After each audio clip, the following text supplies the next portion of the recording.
여러분 안녕하십니까. 백만개미 한석우입니다. 8월 22일 목요일 시장 정리하겠습니다. 아침에 끝난 뉴욕 시장은 그 금리 인하 기대가 한쪽에 있고 또 그 반면에 또 경기 위축이라든지 또 미국 대선에 대한 불안감 뭐 이런 것들이 서로 부딪히면서 큰 움직임을 한쪽으로 나타내지 못하는 그런 모습이었습니다. 뭐 그 전체적으로 상승 기조로 이어가기는 했지만 그 미국 노동통계국이 이제 고용 수치를 수정 발표를 했잖아요. 그게 이제 시장이 원하는 만큼 나왔음에도 그렇게 되면 이제 금리 인하의 가능성이 훨씬 더 높아진 거죠. 그런데 이제 그거와 함께 경기 위축에 대한 걱정도 동시에 이제 확대되면서 시장이 제한적인 상승으로 마감을 했습니다. 나스닥이 0.57% 정도 올랐고 S&P 500도 0.42%, 다우도 0.14% 이렇게 상승을 하면서 마감을 했습니다. 우리 시장도 뭐 영향을 받아서 코스피 같은 경우도 출발은 플러스 0.36% 상승하면서 출발을 했는데 출발 이후에 지수가 이제 조금씩 내려앉았어요. 그러다가 12시 반쯤 그 외국인 매도가 아주 피크를 보일 때가 있었어요. 그때 마이너스 0.4%까지 밀려서 2,700을 내주고 다시 2,690 막 이렇게 내려갔었습니다. 그랬다가 오후 들면서 이제 외국인들이 매도 강도가 좀 약해지고 급기야는 이제 마지막에 반도체 쪽에 매수를 늘리면서 그 플러스로 그러니까 매수 우위로 이렇게 끝내면서 강보합권에 마감을 하는 그런 모습을 보였습니다. 오늘 코스피 시장에서 외국인들은 671억을 순매수했고 기관이 424억을 순매수한 반면에 개인이 1113억을 순매도했습니다. 그래서 오늘 코스피 지수는 2707.67포인트 2700은 지켰죠. 그래서 어제보다 0.24% 상승하면서 오늘 장을 끝냈습니다. 역시 이제 코스닥도 출발은 플러스 0.35% 이렇게 출발을 했어요.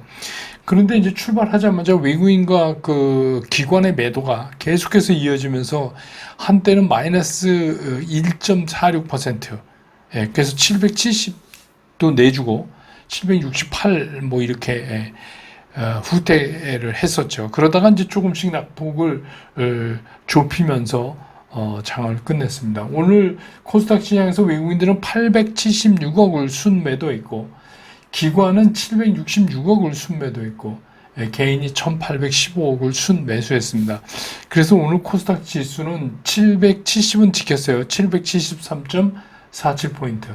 어제보다 0.82% 하락하면서 끝났습니다. 기술적으로 보면 어제도 말씀드렸지만 이제 오늘까지 그 시장이 연 5거래일째 이렇게 쭉 옆에 횡보하는 모습을 보여주고 있잖아요. 근데 이제 이거는 뭐 그럴 수밖에 없죠. 어차피 이제 주말에 잭슨홀 미팅에서의 파월 의장의 발언을 지금 기다리고 있는 시장이기 때문에 어쩔 수 없이 지금은 이제 이런 횡보 상태가 이렇게 갈 수밖에 없다.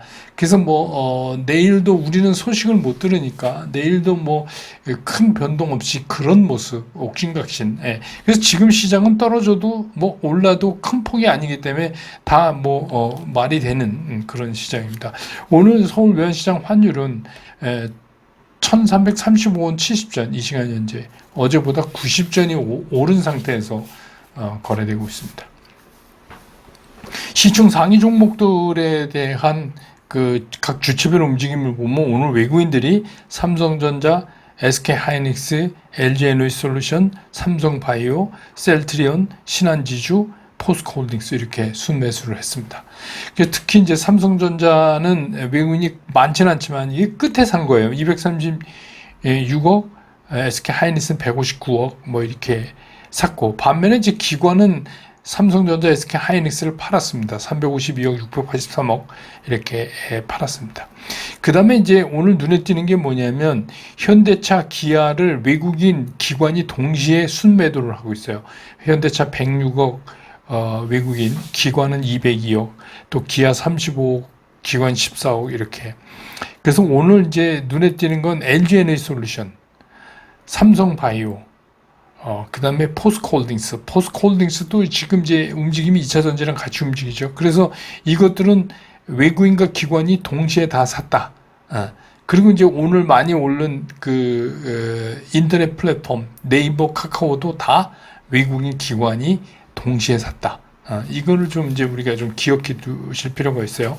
셀트리온도 외국인 기관 동시에 샀습니다.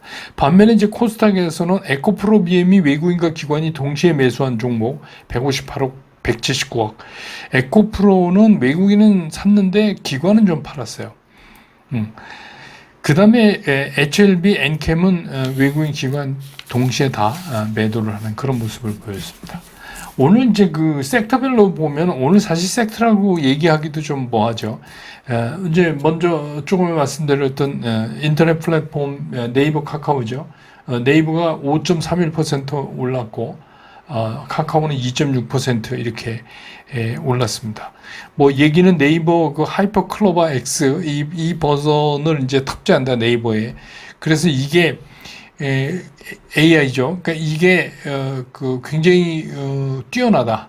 그래서 이미지를 보여주면 그 이미지를 이해하고 분석해내는 기능을 가지고 있다. 그래서 이제 예로 뭐 이런 게 나왔어요. 그림을 하나 이렇게 보여주고 이 그림에 맞는 시를 좀 지어줘. 이러니까 이제 뭐 그럴싸하게 시를 이렇게 지어주는 그런 거를 이제 샘플로 내 보이면서 그러면서 이제 오늘 네이버가 올랐고 카카오는 뭐 아시지만 이제 더 나빠질 게 없다. 여기서 뭐가 더 나빠지냐? 좀 낙폭이 과대하다. 뭐 이런 걸로 해서 이제 올라갔고. 그 다음에 이제 2차 전지인데, 2차 전지가 말씀드렸지만, 이제, 그동안은 2차 전지를 가로막고 있는 건 뭐냐면 실적이었잖아요. 실적이 왜 우리가 예측했던 것보다 못 나왔냐 하면은, 전방 산업인 전기차가 잘 안 팔리니까 그래서 이제 막 그런 거를 각 자동차 세트 메이커에서 연기하고 전기차 그 출하를 막 이런 거가 이제 계속해서 2차 전지 쪽으로 넘어오면서 지금 이제 굉장히 어려움을 겪었던 거잖아요. 근데 이제 최근에 막 불나고 이러니까 그 문제를 2차 전지가 해결한다 이런 거죠. 그래서 배터리 화재 방지 솔루션을 이제 구축을 한다. 근데 이제 이것도 어떻게 보면 또 투자잖아요. 또 투자. 뭐 이게 화재 방지 해준다고 그래서 갑자기 뭐 전기차가 막 팔리고 이러는 건 아니잖아요. 근데 어쨌든 거기에 관한 소재라든지 뭐 이렇게 하고 저 자동차에서는 BMS, 배터리 매니지먼트 시스템을 자동차에다 가동시켜서 이렇게 하면 좀 이쪽이 좀 나아지지 않겠느냐 뭐 이런 것 때문에 이제 오른 거죠. 그런데 이제 이 두 개를 보면 이 인터넷 플랫폼도 그렇고 2차 전지도 그렇고 뭐 일부 이제 엔터테인먼트 쪽도 좀 그런 거지만 이게 이제 우리가 흔히 얘기하는 빈집털이죠. 근데 이거를 외국인과 기관이 지금 계속 동시에 하고 있어요. 며칠째 계속 제가 이제 매일 체크해 드리니까 며칠째 계속 하고 있다. 빈집털이라는 게 뭐냐면 팔 사람이 없는 거예요. 그러니까 지금 저 가격에 팔 사람이 없어요. 하도 두들겨 맞아서 이제는 안 팔아요. 그러니까 어떻게 해요? 매도 물량이 없어요. 그러니까 사기만 하면 올라가는 거예요. 그러니까 쉽게 올라가죠. 조금만 사도 쉽게 올라가죠. 그래서 이제 이거를 우리가 흔히 이제 빈집털이라 이렇게 얘기하는데 여기에 관한 거는 이런 거죠. 이거는 이제 각자 투자 성향에 따라서 결정을 하셔야 돼요. 나는 뭐 빈집털이고 뭐건 주가만 올라가면 좋아. 이러고서 이제 뭐 들어가실 수도 있는 거고, 이거는 좀 일시적으로 매물이 없으니까 생길 수 있지만 조금 더 올라가면 매물이 이제 나올 수 있다. 그래서 난 그런데 안 가겠다. 이건 이제 그 각자의 투자 성향에 따라서 결정하는 문제입니다. 나도 뭐 내친 김에 나도 빈집 한번 털어보자. 뭐 이렇게 좀 공격적인 투자를 하시는 분들은 뭐 일정 부분에 안에서 그냥 하는 거고. 근데 이건 뭐 적극적으로 하셔라 이렇게 얘기할 수가 없어요. 이 빈집털이 이쪽은. 그래서 이거는 이제 뭐 나는 그거보다 원칙적인 거를 지켜가겠다 하는 분들은 이제 조금 더 기다려서 제대로 수급 라인이 형성되는 걸 좀 보시고 나서 하는 것도 괜찮죠. 그 다음에 이제 뭐 음원, 아까 말씀드린 엔터테인먼트, 뭐 캐릭터 관계, 영화, 게임 뭐 이런 것들이 오늘 섹터들이 다 움직였어요. 다 움직였는데 섹터가 움직였다기보다는 그 섹터에 소속되어 있는 몇몇 종목이 움직이면서 섹터 전체의 그 지수를 끌어올린 게 더 컸다. 그래서 그 개별적 움직임의 장이다 이렇게 보는 게 맞을 것 같습니다. 그래서 오늘 시장의 특징을 좀 정리하면 모든 이슈를 이제 잭슨홀 미팅에서의 파월 의장의 발언에 대한 뉴욕 시장의 반응 뒤로 밀어놓은 거예요. 우리 시장 얘기하는 겁니다. 우리 시장. 미국 시장이 그거 나오고 반응 나오고 그러면 다음 주잖아요. 그러니까 그거를 뒤로 그러다 보니까 이제 아까 말씀드린 이제 빈스토리 같은 게 나오는 거죠. 이슈 부족 현상이 시장에서 나타난 그런 날이었다. 이렇게 볼 수 있습니다.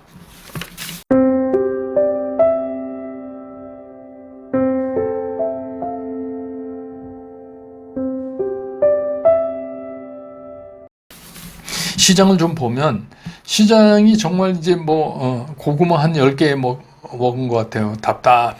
답답하죠. 여러분도 이제 그러실 거예요. 제가 어제도 계속 말씀드리지만 지금 돈 버는 장이 아닙니다. 지금 시장의 흐름을, 숨결을 우리가 느껴보려고 하는 장이다. 계속 말씀드리지만 시장은 지금 뭘 기다리고 있는 거죠? 뭘 기다리죠? 제일 가까이는 잭슨홀 미팅에서의 파월 의장의 얘기를 기다리고 있어요. 근데 재미난 건 뭐냐면 그 내용은 이미 다 나왔어요. 파월 의장이 할 내용이 이미 다 나와서 시장은 다 알고 있어요. 다만 지금 그 시장의 이러한 상황에 대한 해석을 과연 누가 어떻게 먼저 하느냐, 그러니까 쉽게 얘기해서 누가 십자가를 매느냐, 이거에 대한 자신이 없는 거예요. 시장에서 낙관론으로 보는 사람도 있고 좀 비관적으로 보는 사람들 서로 이렇게 항상 있는 게 시장이지만 그 누구도 이거를 먼저 이렇다 하고 나가지 못하고 서로 눈치 보는 거죠. 쟤는 어떻게 해석할까? 파월의 얘기를 쟤는 어떻게 해석할까? 사실 답은 나와 있는 거죠. 9월부터 인하한다. 이미 다 나와 있어요. 그걸 이제 어떤 표현으로 하느냐, 그 표현 방법을 또 이제 빌미 삼아서 이거 어떻게 해석하고 이제서 어떻게 해석하는 쪽이 많으냐에 따라서 시장이 방향을 결정될 거니까 그거에 편승하는 게 낫다고 생각을 하는 거죠. 그래서 제가 이제 말씀드리지만 그렇기 때문에 이런 시장의 흐름은 길게 갈 수가 없어요. 그걸 전제로 한다. 그 다음에 어제 미국 노동통계국이 작년 4월부터 금년 3월까지 그 비농업 고용지수에 대해서 그건 290만에서 82만 8천 건으로 진짜 2009년 이래로 가장 큰 하향 조정을 했다. 이건 최종은 아니긴 하지만 어쨌든 간. 그리고 비즈니스 사이드가 35만 8천. 그 다음에 레저나 접객업도 15만 건, 제조업도 11만 5천 건, 이렇게 다 하향이 됐단 말입니다. 그러니까 한마디로 얘기하면 무슨 얘기냐. 고용이 우리가 생각한 것보다 훨씬 둔화되어 있다라고 본다는 얘기죠.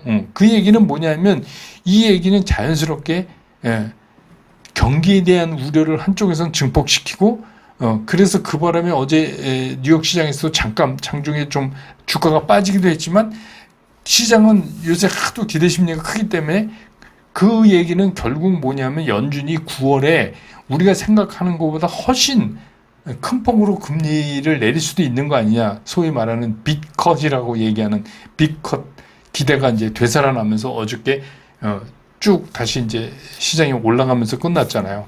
그게 투자 심리를 이게 올렸다. 근데 지금 개인 투자자들이 미국 시장 얘기입니다. 지수 상승 기대가 역대 평균이 37.5%인데 지금 한 41.5% 이렇게 돼요. 그렇게 보면 아직은 시장의 그 투자 심리는 굉장히 견고하다. 그래서 웬만하면 올라가려고 하는 게 지금 미국 시장, 우리 시장 아닙니다. 미국 시장의 얘기입니다. 근데 그게 왜 중요하냐? 미국 시장이 어떤 반응을 보여야 우리도 그걸 소화할 거 아니겠어요? 그리고 그거에 따라서 외국인들의 수급도 달라질 수 있으니까 그런 겁니다. 그래서 이제 시장은 뭐냐면 9월에 금리 인하를 시작한다. 이건 중요하지가 않아요. 그건 제가 예전에 500원 건다 그랬죠. 그러니까 9월에 인하하는 건 다 맞아요. 그럼 100% 거의 100%. 근데 문제는 뭐냐면 그럼 얼마나 내릴 거냐. 그 다음에 9, 10, 11월 이렇게 세 차례에 거쳐서 금년 안에 얼마를 내릴 거냐. 여기에 초점이 맞춰지고 소위 말하는 빅컷. 그러니까 쉽게 얘기하면 그 파월 의장의 발언 안에서 우리가 이걸 읽게 해달라. 빅컷을 한다는 걸 읽게 해달라. 쉽게 해서 50bp 이렇게 9월에 내리겠다라는 거를 얘기해달라. 하는 게 이제 시장의 요청이에요. 지금 이제 시장의 요청이. 근데 주식시장이라는 게 늘 그렇듯이 이게 정책 뭐 이런 거에서 물에 빠진 사람 건져 놓으면은 내 보따리 내놓으라고 이제 그러잖아요. 그러니까 주식시장은 항상 그래요. 어, 이게 조금 개선되면 더 내놓으라고 더 내놓으라고 그럴 수밖에 없는 게 이제 주식시장 올라가는 쪽에 자꾸 기대를 하니까 그럴 수밖에 없는 거죠. 그러니까 지금은 이제 최대 화두가 이제 비컷이 됐어요. 금리 인하하냐 안 하냐는 하나도 중요하지 않고 우리나라 금통위는 이제 쓱 공을 이제 넘겨버린 거죠. 금통위는 쓱 넘겨버리고 어차피 이제 10월에 하니까 9월에 미국 금리 움직이는 거 보고 우리 한국은행도 뭐 거기에 보조 맞추면 되는 거니까. 네. 그러니까 오늘 뭐 한국은행은 그런 거죠. 우린 10월에 할게 미국 보고 뭐 이런 거죠. 그냥 아주 쉽게 얘기하면. 게다가 이제 또 한 가지 변수가 뭐냐면 미국의 대선 그 가도에 조금 이상한 일이 벌어지기 시작했어요. 그게 뭐냐면 제3 후보인 그 케네디 후보가 사퇴 가능성이 이제 부각이 되면서 이게 그 특히 그 케네디가 사퇴를 하면 그 공화당을 지지할 거다. 트럼프를 지지하고 또 앞으로 트럼프 행정부 안에서 어떤 임무를 맡을 가능성이 높다. 이런 얘기가 이제 나오면서 그동안에 거침없이 치고 나가던 해리스 부통령이 지금 주춤거리기 또 시작을 했어요. 그래서 이제 오히려 그러다 보니까 재빠르게 이제 그 미국의 베팅 사이트 막 이런 데서는 트럼프 50, 해리스 48 이렇게 이제 당선 가능성 확률을 이제 내놓고 뭐 이런 겁니다. 근데 이제 그렇게 되면 어떤 문제가 생기냐면 우리가 생각한 것이 지금 미국 달러와 약세가 이제 약세가 둔화되죠.